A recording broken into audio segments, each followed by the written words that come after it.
శ్రావణ మాసంలో వచ్చే అతిపెద్ద పండగ వరలక్ష్మి వ్రతమని శ్రావణ మాసం హిందువులకు పవిత్రమైన మాసం అన్నారు.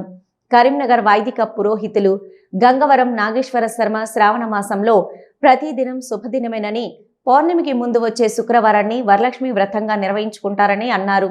ఈ వ్రతాన్ని ఎంతో భక్తి శ్రద్ధలతో చేస్తే అంతగా లక్ష్మీదేవి కరుణా కటాక్షాలు లభిస్తాయన్నారు. వరలక్ష్మి వ్రతాన్ని ఆచరిస్తే అష్టలక్ష్ములను ఒక్కసారి పూజించిన ఫలితం దక్కుతుందని, వివాహమైన మహిళలు తమ కుటుంబ సంక్షేమం కోసం, సిరి సంపదల కోసం అమ్మవారిని ఘనంగా కొలుస్తారన్నారు. ఈ దేవతను పూజిస్తే అష్టైశ్వర్యాలు ప్రాప్తిస్తాయని ప్రగాఢ నమ్మకమన్నారు. దురదృష్టవశాత్తు ఎవరికైనా ఈరోజు వ్రతం చేసుకోవడం వీలు కాకపోతే ఈ శ్రావణ మాసంలో మిగిలిన మరో 2 శుక్రవారాల్లో ఎప్పుడైనా చేసుకోవచ్చని అన్నారు.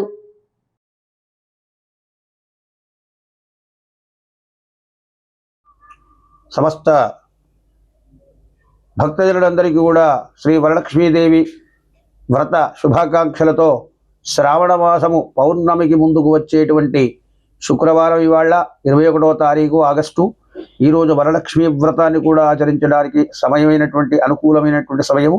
అలాగే వరలక్ష్మీ వ్రతాన్ని ఉదయాది మధ్యాహ్న సాయంకాల అనుకూలమైనటువంటి సమయాల్లో వర్జ్యములు లేకుండా వారి వారి పరిస్థితులకు అనుకూలంగా శ్రేయస్కరము చేయడము.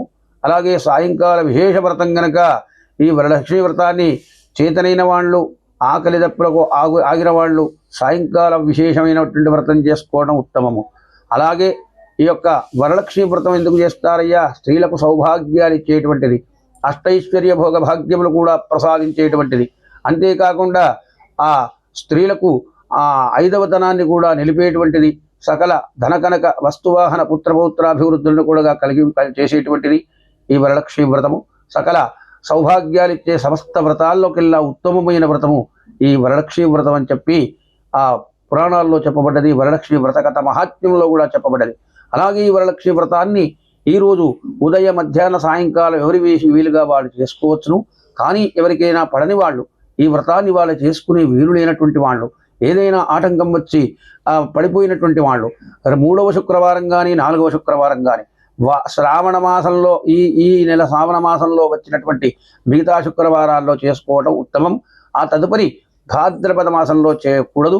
కనుక ఈ రోజు పడని వాళ్ళు మిగతా 2 వారాల్లో ఎప్పుడైనా వాళ్ళకు అనుకూలమైనటువంటి దినంలో ఈ వ్రతాన్ని చేసుకోవడం ఉత్తమం అని చెప్పి చెప్పబడుతున్నది. కనుక శ్రావణ మాసం పూర్తయ్యేలోగా ఈ రోజు పడని వాళ్ళు వ్రతం చేసుకోవడం మంచిది. నమస్కారం.